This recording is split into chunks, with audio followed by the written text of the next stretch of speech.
Most people don't wake up one morning and realize their life isn't the one they wanted. That realization doesn't arrive all at once. It seeps in. It shows up quietly, in mundane routines, in conversations you've had too many times, and the feeling that you have settled without you ever agreeing to it. At some point, you look around and recognize the shape of your life. And it isn't what you imagined. This is not a failure, it's not unusual.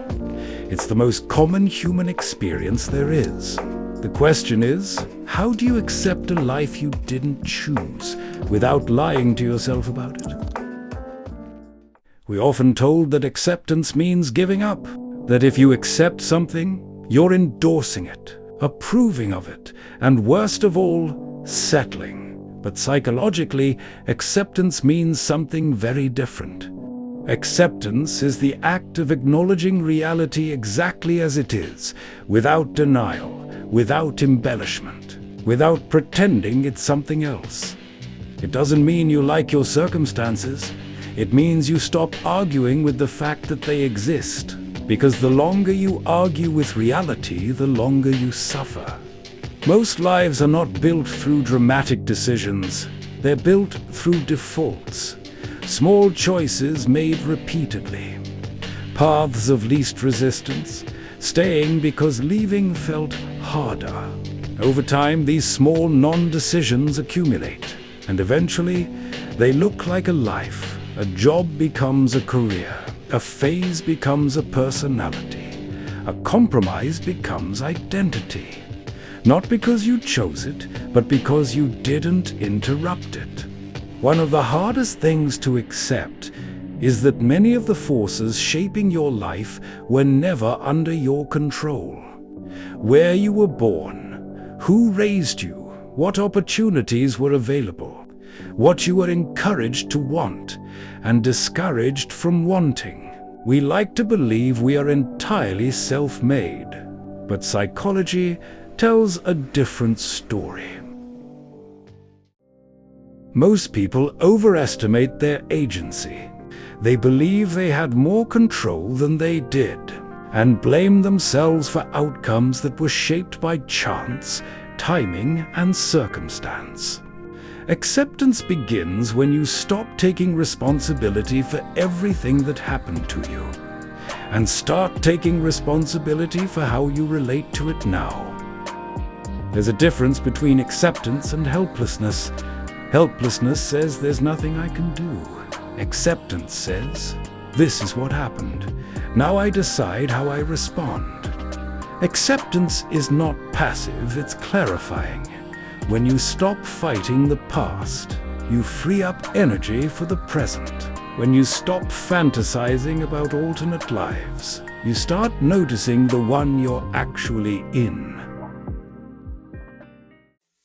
A major obstacle to acceptance is regret. Not regret for what you did, but regret for what you didn't do. The relationships you didn't pursue, the risks you avoided, the versions of yourself you never became. Psychologically, regret tends to grow over time when it's left unresolved, not because it's useless, but because it's misunderstood. Regret is not there to punish you. It's there to reveal what mattered. Every regret points to a value: creativity, freedom, connection, and courage. Acceptance doesn't mean erasing regret. It means listening to it without letting it dictate your entire sense of self. Modern life makes acceptance harder. We are constantly exposed to alternative lives, other careers, other relationships, other bodies, other timelines.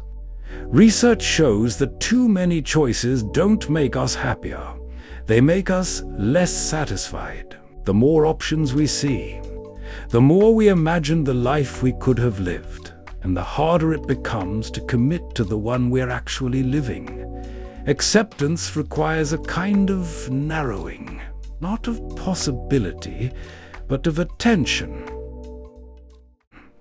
Philosophers understood this long before psychologists did. They spoke about a simple division: things you can control and things you cannot.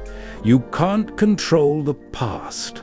You can't control other people. You can't control randomness, loss, or chance. But you can control your responses, your values, your next small action. Acceptance begins when you stop spending energy on what cannot be changed and redirect it toward what can. This doesn't make life perfect. It makes it workable. So what does accepting a life you didn't choose actually look like? It starts with naming reality, honestly. Not optimistically, not dramatically, just truthfully. This is where I am. This is what happened. This is how I feel about it. Acceptance requires allowing grief. Grief for the life you imagined, for the person you thought you'd be, for the futures that will never exist. You don't skip this part. You move through it. Acceptance also means letting go of constant comparison. Not because other lives aren't appealing, but because comparison keeps you psychologically stuck in a world that isn't real. There is no alternate timeline where every decision worked out. There is only this one. And it is incomplete by definition. Finally, acceptance means redefining what a meaningful life looks like. Not in terms of achievement, not in terms of recognition, but in terms of alignment. Do your actions reflect your values, even in small ways? Do you have moments of presence, connection, honesty? A life doesn't need to be exceptional to be lived consciously. It needs to be inhabited. Most people don't accept the life they didn't choose. They numb themselves to it. They stay busy. They stay distracted. They stop asking questions. Acceptance is quieter than that. It's not resignation. It's not optimism. It's clarity.